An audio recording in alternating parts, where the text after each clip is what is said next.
sivule emabhayibheli ethu siye eveni laNkulunkulu. Hallelujah. Uma kunelibhayibheli ungavula in the book of Matthew bazalwane.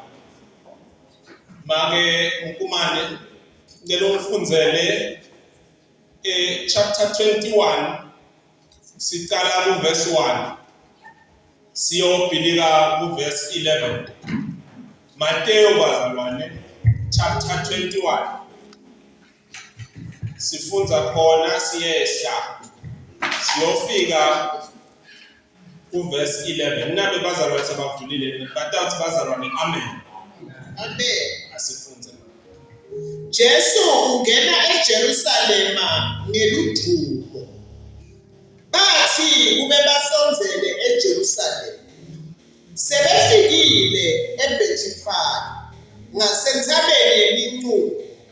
Jesu wathuma abafundi bakhe lababili. Wathi kubo, hambani niye edolobhaneni elibhekene nani. Nitawuqanza imbongolo iboshiwe inelithole lapho. Ndithululeni nitilethe kimi. Nakukhona lokhuluma lutho ngato kimi nibothi inkosi iyadizila itatibuyisa masinyane. Lokhu kwenteka kuze kugcwaliseke lokwashiwo ngumprofeti nakathi, khulumani kuyo indvodzakati yaseSiyoni uthi, bheka inkosi yakho itakuwe ithobekile ngibeke embongolweni, yebo etholeni enkonyaneni yembongolo. Ngakho abafundi bahamba benda njengoba Jesu abatshelile. Bayiletha imbongolo kanye nelithole layo, bagaxa ingubo etikwato kwase uyagqibela. Siqumbile sikhulu sebantu sendlala ingubo taso phansi emgaqweni. Labanye bageka emagala etihlahla bawedlala phansi. Letiqumbi letathamba embi kwakhe naletatimlandzela tatimemeta tithi, Hosana kuye indvodzana yaDavide. Ubusisiwe loTata egameni leNkosi. Hosana kulelisedulu kakhulu. Wathi nakangena koJesu eJerusalema kwanyakatela idolobha lonke. Bani babutana bathi, mbali ke yena? Tiqumbi taphendula tathi, lona nguJesu, umprofeti waseNazaretha yaseGalile. Sibonge inkosi ngekufundwa kwelivi layo sithi amen. Amen.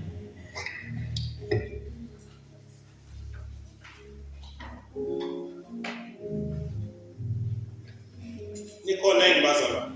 Amen.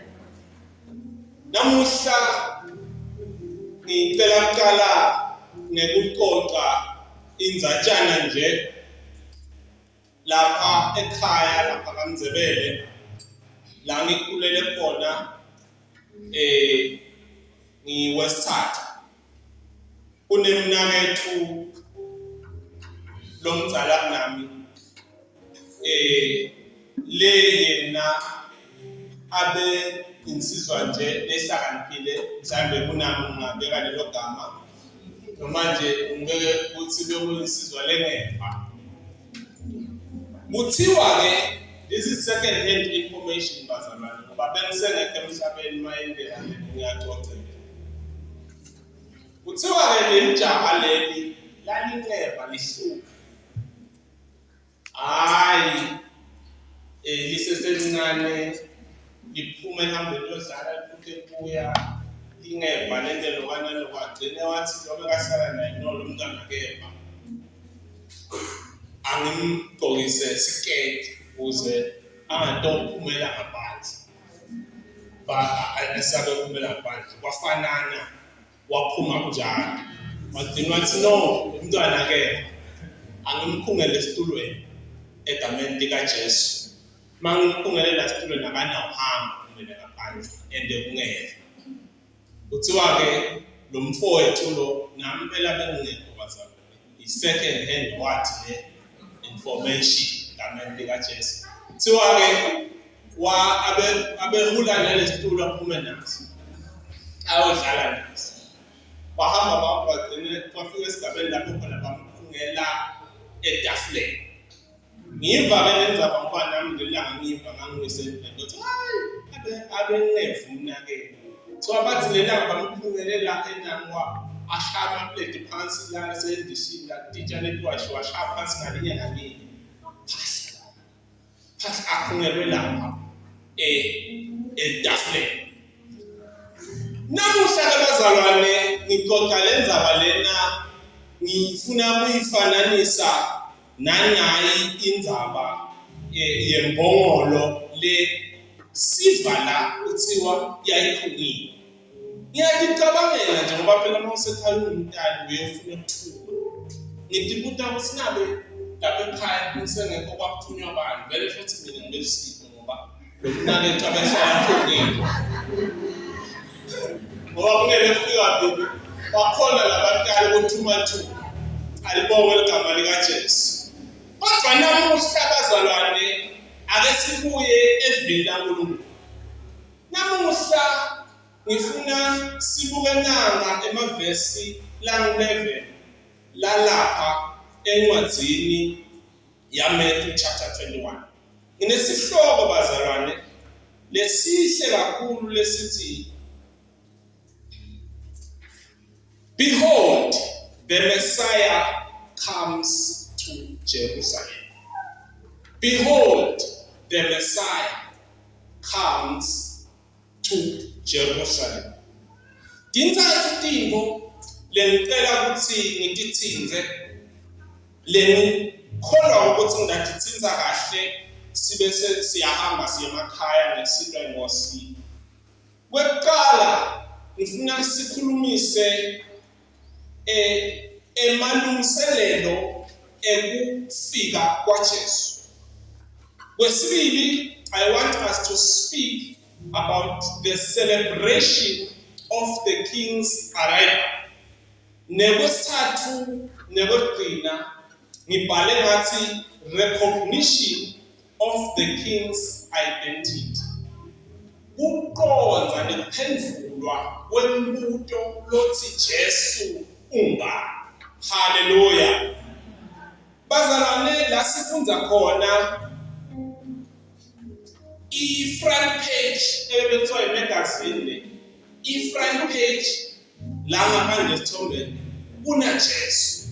Mawufunza incwadi yaMateyu yonke ilidela kule verse. Konke kusichaza ukuthi kwatalwa kanjani, kwakhula kanjani, wahamba kusihambisa kusilethe kule verse le. Lokusho ukuthi kubhala kwakhe Matthew abe nenjongo yokusikhombisa ukuthi ikhona inkosi lethite leyake yabakhona. Alibonge igama lenkosi. Empeleni libhayibheli lonke noma libhalwa abantu labahlukahlukene linemqondo munye. Lo ngumqondo wekuta afike embathe inyama Mesaya noCweba. Alibonge igama lenkosi.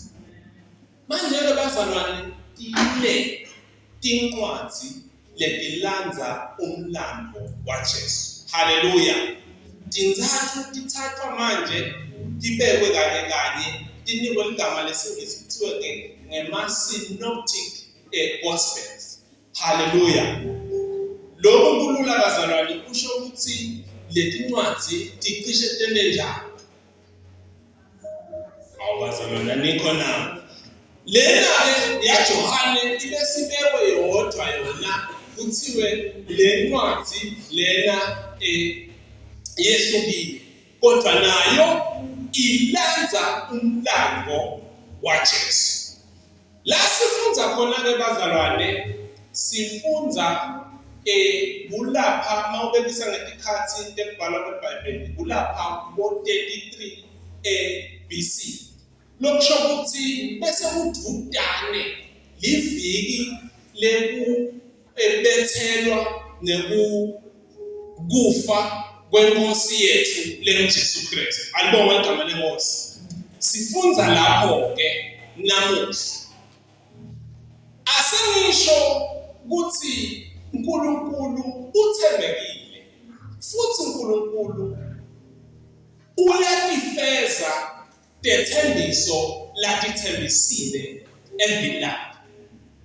Namuhla ngifuna sikhulumise indzaba yokuthi ukhona inkosi lekhona leJesu Kristu ligama lakhe. Ngiko sithi lesihloko sethu, behold, inkosi leJesu ingena kuphi? eJerusalem. Asengisho bazalwane ukuthi phela liTestamente lelidzala lisivule emehlo lasenda saba nento lesiyigatsini.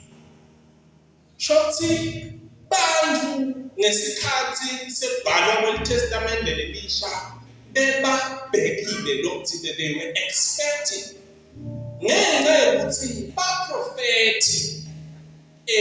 baprofeta tintfo letinengi letithi leading to leli verse lesicetha kufunda. Noma asengisho ukuthi lomunye walaba profeti nguye Daniela, lomunye nguye Jeremiah, kodwa ngiyamthanda Zakaria uma ufunza incwadi yaZakaria chapter 9 verse 9. Nguye lo lokhothwako kulo verse 4 lesimfunzile. Hallelujah. Akasibuke bazalwane kafishane kukhona lengifisa sibuke ngalo lelivi.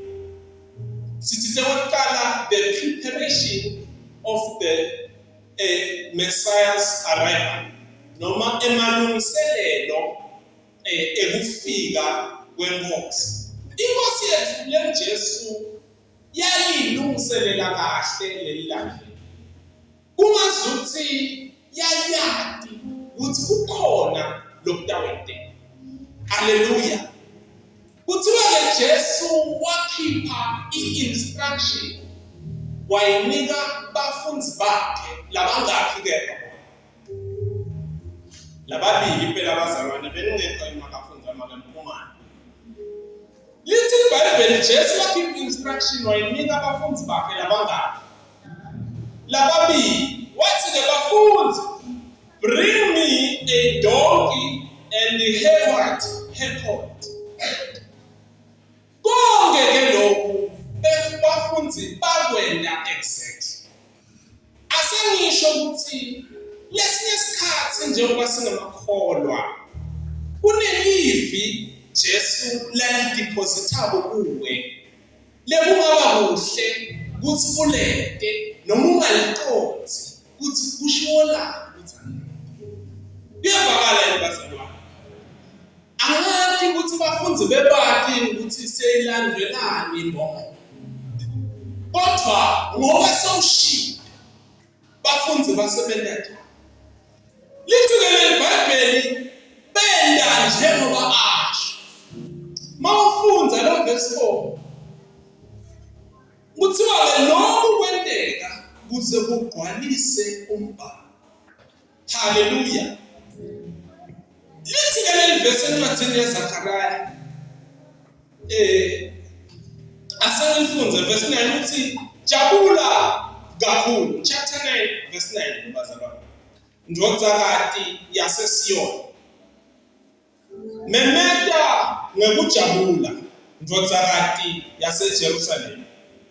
Ase ubuke inkosi yakho itakuwe ilungile futhi iphethe insinziso.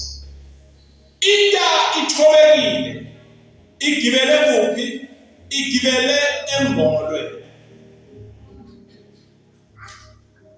Angisho ukuthi la sifunza khona inkosi leJesu ingena eJerusalema igibele imbongolo. Ngakwamlandvo weBhayibheli lesilwane lesi sine significance noma sikhona lesidume ngako lesilwane lesi. Hallelujah. Kube bekulamanye amakhosi noma angichaze ukuthi ngaleso sikhathi bekunormal ukuthi emakhosi bekangahamba mhlawumbe nelihashi noma mhlawumbe kanento ingane. Haleluya. Kodwa uthi umuntu kwenziwa yini Nkosi Jesu ukuthi uke ugibele imbongo? Lesilwane lesibazalwane silwane lesi symbolize ukuthula kweBhayibheli. Lokusho ukuthi akhona amakhosi kodwa le nkosi yasezulwini inkosi yokuthula. Jesus Christ is the King of peace. Akhona amakhosi kodwa yinkosi ye-humility. There is only one king bathandekayo namuhla ekseni leyatiwa ngokulunga. Yinkosi leyatiwa ngokuthobela. Kuthiwa ngawase ubathuma ukuthi beke bamlandzele le mbongo. Ebazalwane ngesikhathi kuyabhalwa kweBhayibheli kwaba nendoda bengumboni bengisiya lo muntu bekangakutshela angakwadi akutshele ngawo akutshele ikusasa angathi noma ngasho ukuthi bekangumprofeti. LeBhayibheli lithi base bayamthenga ukuthi aprofete noma ayokhuluma lokumelana nebantwana baNkulunkulu. Hayi kuthiwa wasele sewuyagibela-ke imbongolo yakhe wahamba. LeBhayibheli lithi yaseyiyema wathukuthela wayishaya wathukuthela wananjani manje wathi mbongolo njengoba ngithi amhandle sowumelele.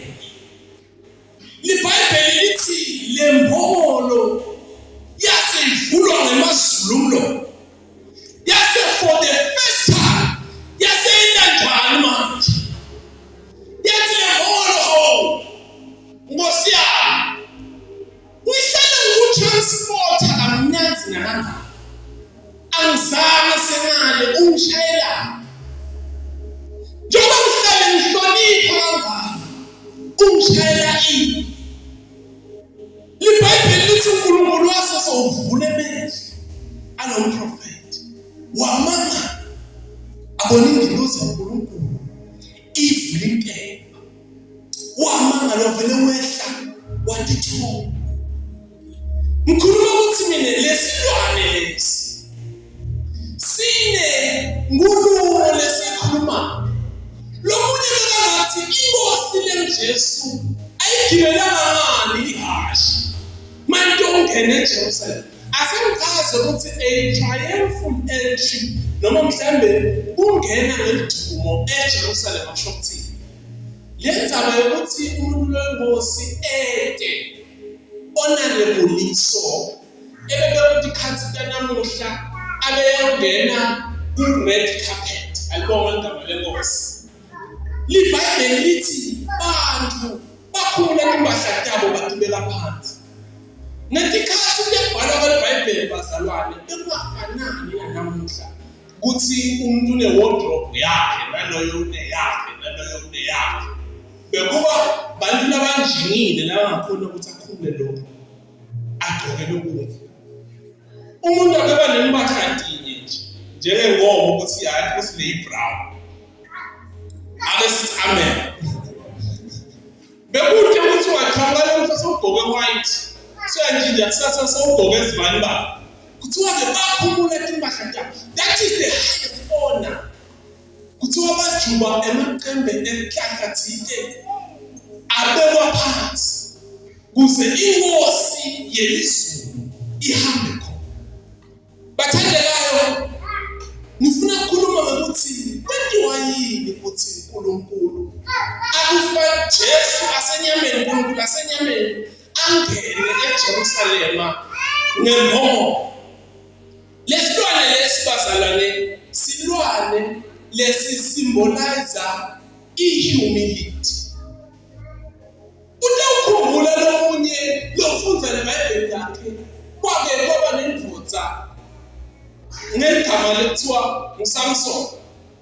Kuthiwa lendvodza lena yayinemandla kaNkulunkulu. Lokho ukuthi umoya longcwele bekahlelekile. The Spirit of God was upon him. Kuthiwa lendvodza lena ngalenye indaba yayibhekane angathi netindimbane tete. Kuthiwa yathi iyabuka yabona lo mhlathi wani manje. Kuthiwa yayiyodwa bekungabi TV lapho kula yona nearmy.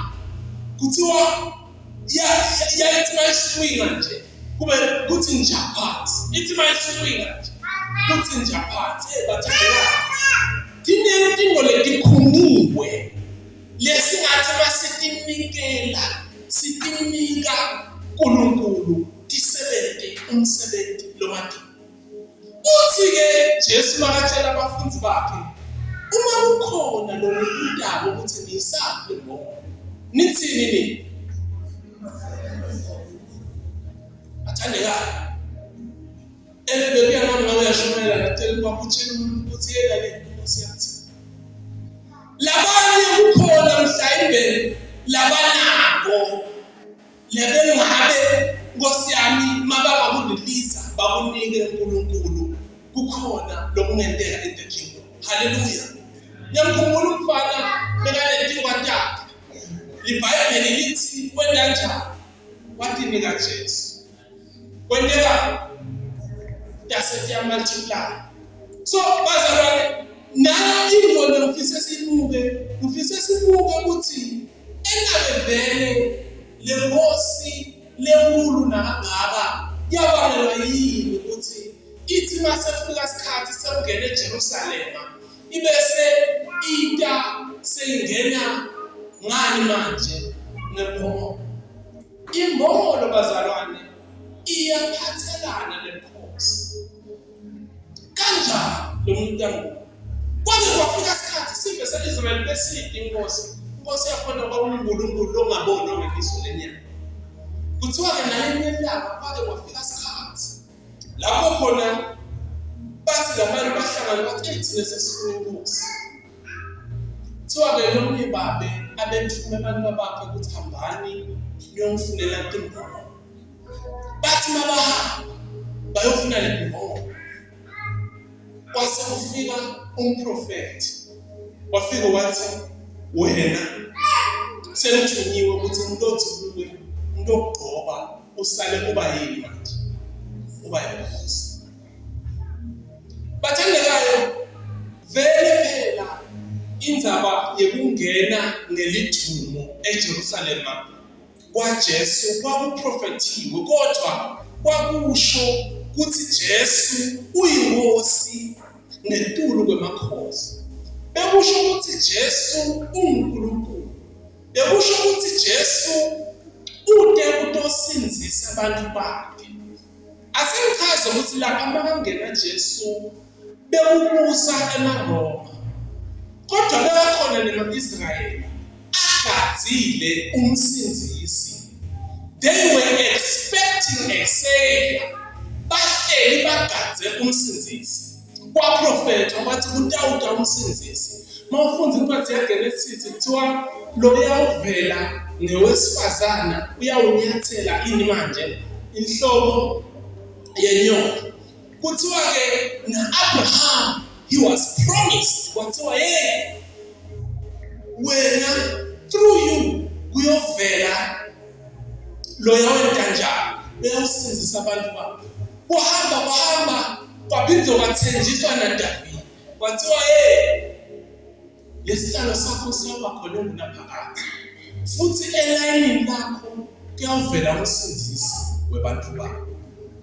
Manje uma sekaqhamuka Jesu ugcwalisa lo mbhalo. Labanye bantu labakuletinye tinkolo silahlekelana lapho bazalwane.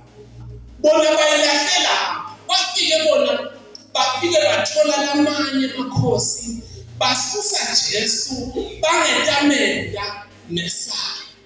Mawufunza incwadi yaMatthew vele Jesu phela umbona as the anointed one. Mawufunda ivesi lekuqala uvele asho athi inkosi leNjesu leMesaya. Uthi lo munye usho ukuthini lo Mesaya? Ulula lo Mesaya bazalwane usho ukuthi the anointed one, logotshiwe waNkulunkulu. Alibona igama lenkosi. Logotshiwe waNkulunkulu. Ngathi ngakhumbula umhlabeleli lithi khulula uqobo lwakho Nkosi. Yebo esimeni sami Nkosi Jesu Nkosi Jesu. Hayi Baba khulula uqobo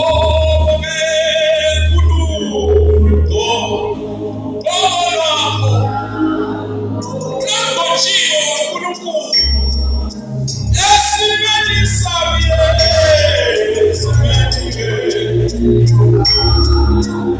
Nkosi Jesu.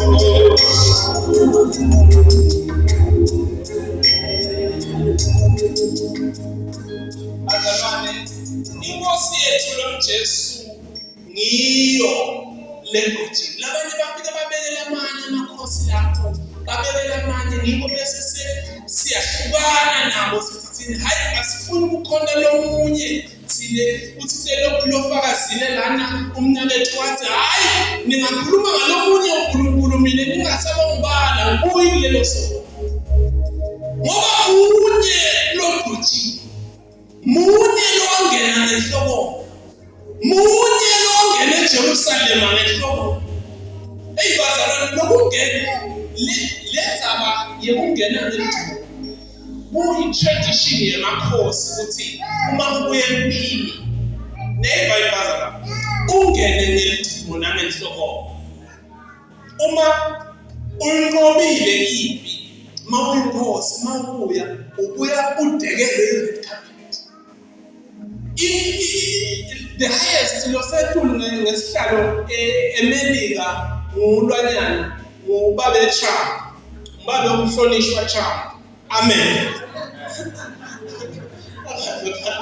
Uthelele Trump. Bazalwane, akahambi ngetinyawo lwebaba. Uhamba kamanje ngenyawo lokubitwa ngesingisi kuthiwa kamanje Air Force One. Uma ngabe uhamba emantini uhamba ngani manje? Anani bazalwane? Uhamba kuthiwa bekona marine kuthiwa into manje. Ngisithe bazalwane lengisembili anani. But uhamba bazalwane uvikelekile. Ukhona lomunye lo waseRussia lo wathiwa kakhulu lo baba lokuthiwa une limousine le yathiwa ukuthi ayingene inhlanzi lakini. Ukhona ke lomunye waseKorea lo kubedlalwa iWorld Cup nje kuthiwa ke lo waseKorea unesitimela lesi bulletproof. Vele bazalwane emakhosi nebantu abakhulu babaqhamuka bangena kuba nenhlobo. Angeke inkosi iqhamuke kuphathane nayo. Ngalesihlanu namubuya ngifike ngema-2 hours lapha ngingenile ngamanzi. Sengiyevakala labo taxi operator. Sengiyeva bathi kwenza lo muthi. Kwenza itawa ngenkosi. Ngalesine noma lesihlanu lapha. Kumiwe kuvale nomgwaqo ngqi wonke lo manzini. Kude lo hamba loqhamuka ngale, kude lo hamba kuvulekile ntsini. Kwaqhamuka didudu tabathi nengi, kwaqhamuka imoto tabathi nengi. Nala evelele emakhelwane wethu lohlelesana lesetulu babe president akadwashuti nje. Akunayo imali yokuthi akaba nemoto yakhe mhlawumbe yakwaXhosa. Akadwashuti nje nemoto yakhe athi hambele uya exportwa. Uphinde futhi abonalishwe. Angeke nje bamthathe laba abambukela indlela bayomkhipha endleleni lenema potholes alohamba gravel. uhamba endleleni lekhona. So ke la sifunza khona le Nkosi yethu yase seyibekelwa ke manje kwalifakwa impahla bantu base bayahloboma asigijimeni bazalwane isikhathi siyahamba. Mawufunza lapha verse 6 to verse 9 twase bahloniphile bafunze base ke manje sefika esigabeni mawufunza verse 9 base kuyamenyetwa base kuthiwa hosana to the son of David. Lokho kusho ukuthi thina njengetindimbane tebantu siyarecognize ukuthi wena uyindodana yaDavid, ulona besethenjiswe yena lotosisinzisa. Usho ukuthini lo hosana? Ngoba mhlawumbe asiso siswami. Usho ukuthi save us now. Kusho ukuthi kafishane bantu base bayamemeta bathi sisinzise, bathi bantu sisinzise ndodana yaDavid. Why bamasho ukuthi ndodana yaJoseph? Why bamasho ukuthi sisinzise kaPena? Why abantu bathi sisinzise ndodana yabani manje? Kwase kuyamenyetwa bathiwa sisinzise. Lokungena ngelithumo bazalwane kuhlobo lebantu timbwela kwase kuba yinto legcwalisa siprofeto lesasithi le Nkosi lena iNkosi Mbamba futhi iyona lebethenjisiwe. Ngiwanje thina maqhamuka abantu bathi bavumelana nathi Old Testament. Amen. Mase bafika ku Testament sebaintroduce lokunye sebathi sengiko sibese siyasala thina ngoba thine sibambe ukuthi nguJesu indodana yaDavide lebethenjisiwe. Mawufunda iBhayibheli encwadini yabaseKorinte lesibili chapter 2 verse 14 uthi kodwa abona uNkulunkulu losiholela njalo edwendweni lokunqoba ngaKristu uNkulunkulu usebenzisa thina ukuthi even tonke uvakalise liphunga lelimnanzi lekumati Kristu. Unqoba bazalwane, victory belongs to God. Ungamanga ufunza la ngendaswa la sifunze khona Jesu ungena ethempelini afika khapha ematafula. Ungamanga ukuthi labantu babe sesebamenyana Jesu. Kuthi yanti besithi afika sisike kunanto amaRoma lasithinzetelako. Uhamba uya lapha esontweni ufike uhlipite ematafula. Kanti bazalwane bantu they were good lip service. Kodwa inhliziyo yabo betikhashana. Uthi ke lana nguye losiholela edwendweni leqhawe. Kuyadida lokuthi utonqoba njani entangeni bonke. Ngoba phela imbongolo silwane sethula, silwane sehumility. Why angendi manje ngelihasha? IBhayibheli liyasho encwadini yaseNdulo ukuthi uDawuda ngelihasha. Kodwa manje ungena ngembongolo. Bazalwane bantu bebagadze ukuthi Jesu abasinzise. Kodwa Jesu wenda wa-expressa kuthula. Isimanga indzaba yaJesu makalewe esiphambanweni afa kuthi abenqoba abeletha lensinziso lena labe bayifuna kodwa hayi ngalendlela bebayibhekela. Sekufikile bazalwane la bengifise kufika khona. Jesu abede ukusinzisa lokulahlekile. Kodwa ayingosi kanjalo. Uyingosi Jesu yekuthula. Uyingosi Jesu ye-humility. Jesu ngephansi kule chapter lena lesifunze kuyo mawehla endasi uqalekisa umkhiwa. IBhayibheli lithi Jesu abeselambile. Wathi Jesu makathi buka lesihlahla sihle wasondela athi utawutholela ukuthinte. Wafika wangatholi lutho. Wathi makangatholi lutho wasiyasiqalekisa. Uthi yes, you look promising. but there was no fruit. Injalo indzaba yokungena kwaJesu angena eJerusalem. Ungamangala ukuthi the very same people who were shouting Hosanna, the very same people who were shouting save us now, they were the very same people yabese bamemeka bathaba bethi kukhululwe bani manje. The very same people, because Jesu wafika wa-expressa thuna, wafika wa-expressa ukuthi indlu yababe ayibe yindlu yokuthandaza, ingaphinzi ibe yindlu yokufakana. Akusiko la kufakana nakho uvela omunye umfakazi la wamentionelwe igama libona njani manje. Akusiyo indlu yababe indlu yabona njani efakana. Wafika wakhaphatha amatafula Jesu. Makakhaphatha amatafula Jesu, impela bazalwane bantu basesebayashintsha bahlabela kulolunye ibidala. Bathi ababethi niko bazalwane nothi mina ungabophola uNkulunkulu ngekuthi ushayelwe tandla. Yes, ushayelwe tandla. Vele phela siyabonga mangabe uhlabele kahle. Amen. Kodwa mhlazana bangakasho ukuthi uhlabele kahle, ungahlali phansi ulahle ukhonda kwakho ngoba uNkulunkulu enesithando azame wena. Hallelujah.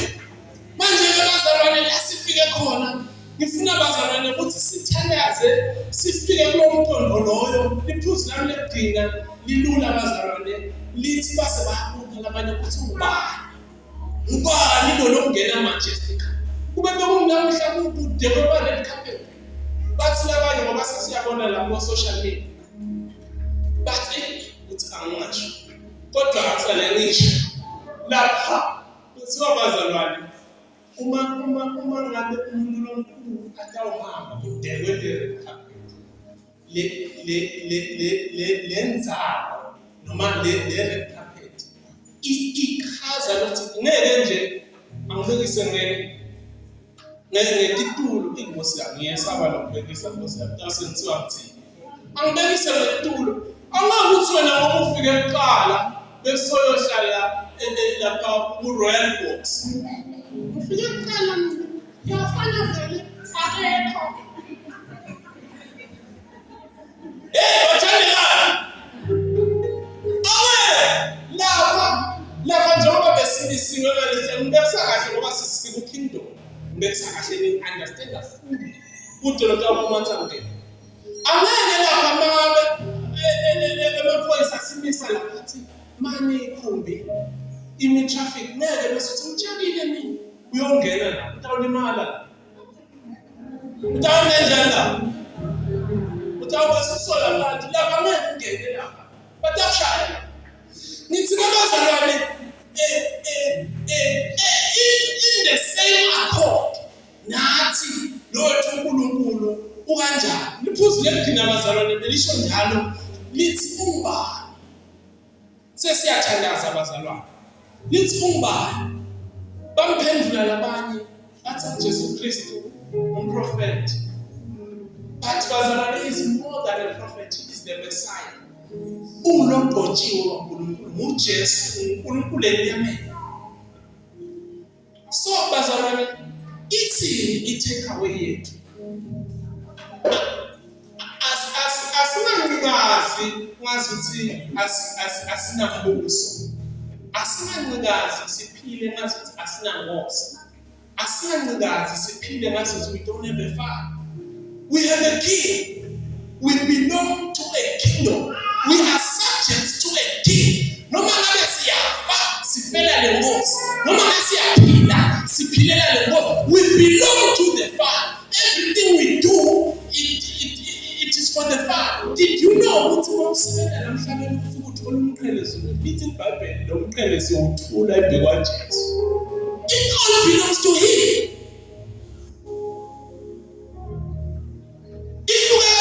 Kingdom. Bazalwane, we have a king. We have a lot. Kuti ukhosi wena. Sithi nje ufanele. Yabakhona ngoba batawuma ngetinyawo. Sithi ufanelwe ukhosi yena. Jesu ngoba wasifela ekseni ufanele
sithi sibangosi nanamuhla ngosi siba egameni lika Jesu.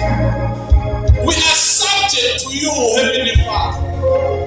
Sikwenza kahle ukuthi vele wena Nkosi phela uyinkosi Yesu. Awa egameni lika Jesu Kristu asisibi hambima asinzinzi lutho ngoba we have a Father, we have a King who is honorable, Lord and majestic. Sinasuka wasiye ngoba mama ephila tholakala nanamuhla sebathise Khosi ufanele thina sithi hosana when it comes we say glory and honor belongs to you, King of glory. Musa was Jesu. Let me so say Musa kulukulo demanda. Musa mwenye ambaye Juda. Oh Lord God Almighty, see the kind of wako bale tuwe. Musa wakumeni ya. We are rich if we are in you.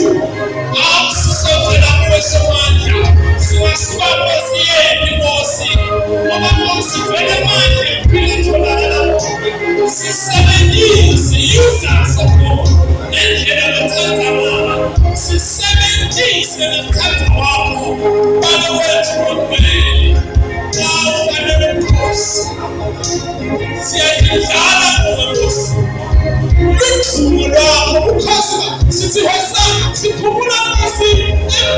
here in the name of Jesus, in the name of Jesus.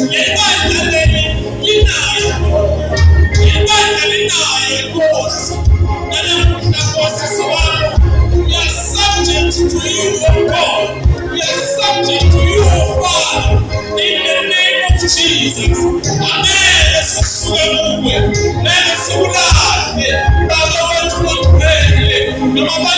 sishintsha, kumele sishintshe, sihleli kuwe siyatinta.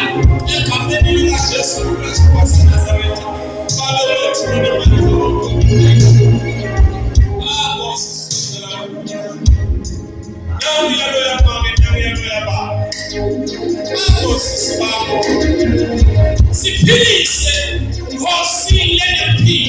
your kingdom is rich. Umbuso wakho unemandla, unabo bonke. Umbuso wakho uqinile. Futhi you will rule forever. Situlo saDavide sekhosi siyohlala simile unaphakade. We are subject to your law. Noma siyaphila sibakho, noma siyafa, noma singahlupheka kwesikhashana, kodwa siyathi sibakho. We know God ukuthi thina Nkosi sinembuso. Hlabela ukuthi ngicabanga uSolomon. Let your kingdom come. Amen. LikaJesu Kristu. Uyawufeza izimo zalabazalwane Nkosi. Uyabavikela, uyabalondoloza. Uyahamba nabendleleni. Uyababusisa ngamunye nangamunye. Uyaphendula imikhuleko yeminyaka. Amoya wakho logcwele lokithi. Siyabonga Nkosi lenembuso. Siyabonga Nkosi yokulunga. Siyabonga Nkosi lethembekile. Siyabonga Nkosi ukuthi asibi thina. Thina njengosi sithobekile. We take instructions from you. Send them to us. Help us now, O Father. Help us now, O Father. Siyabonga Somandla. Siyabonga Baba wethu. Sibusise namunye nangamunye. Egameni likaJesu Kristu. Ibandla lithi amen. Hallelujah. Shine Nkosi Jesu.